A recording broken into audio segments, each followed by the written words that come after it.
A goal can be defined as the result or achievement toward which effort is directed. It is through hard work and unwavering devotion that goals can be met and success can be granted.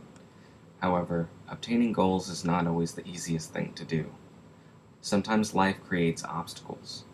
These obstacles challenge us, they strengthen us, and they become the catalyst we need in order to persevere. They are the things we carry. I've been through a lot in my life, but I've never let anything in my past stop me from reaching my goals. In fact, I use my past to my advantage, and I really hope that my life experiences help guide me through my career as a social worker. I did not grow up in what might be called an average household. I was born in a little desert town called Deming in New Mexico. The little memories I have left of my biological father are not the happiest times in my life. I'm left with remnants of what I have always considered to be a very savage, angry man. Someone to be feared. For the first 7 years of my life, my mother, my older brother, and I were all subjected to mass amounts of physical and mental abuse. My brother and I, being diagnosed at birth with cerebral palsy, were not the children he had envisioned. My mother was not the submissive woman he wanted. We were the demise of his utopia. As luck would have it, took a turn for the best after my father was arrested, sent to prison, and sentenced to life. My mother quickly took me and my brother, grabbed what little necessities we may have needed, and moved here to Florida, where her parents lived. For the first time, my mother was alive. This new sense of euphoria had taken over. We were free, but more importantly, we were safe and well taken care of. However, the dark times in my childhood had a lasting impression on me. I grew up being a very quiet person. I was always described by other kids in school as the kid in the background.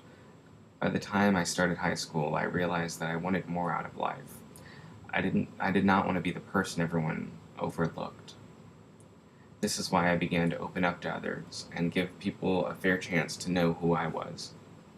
I even took part in my high school's peer mediation program, in which we would help students resolve issues with each other by talking things out, as opposed to students receiving disciplinary actions for things like fighting or verbally abusing one another. It was quite an extensive program for a high school student and required 40 hours of training and being sworn in by a circuit court judge. This was the first step toward changing into the person that I wanted to be.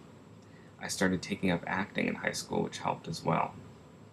I remember my mother began to see such a positive change in me. She was so relieved that I was opening up to others. I was no longer this vacuous, hollow person. I had purpose. However, I was not the only one undergoing a very drastic change. My mother had always been off balance and falling for as long as I could remember, but it wasn't for many years to come that we would finally have an answer as to why this was happening.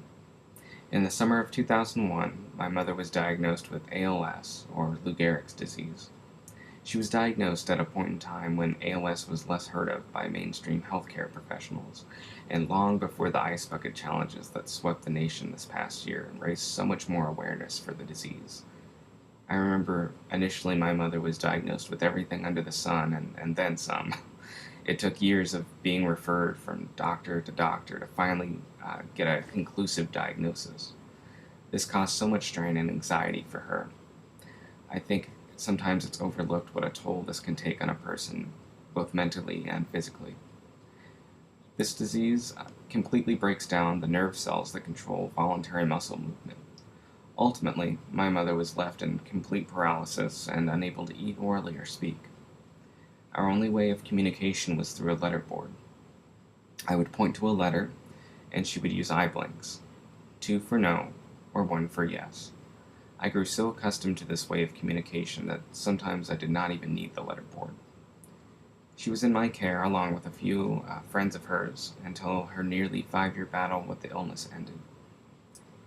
It was a cold autumn day, November 18th, 2005. My whole world from that point on would be forever changed.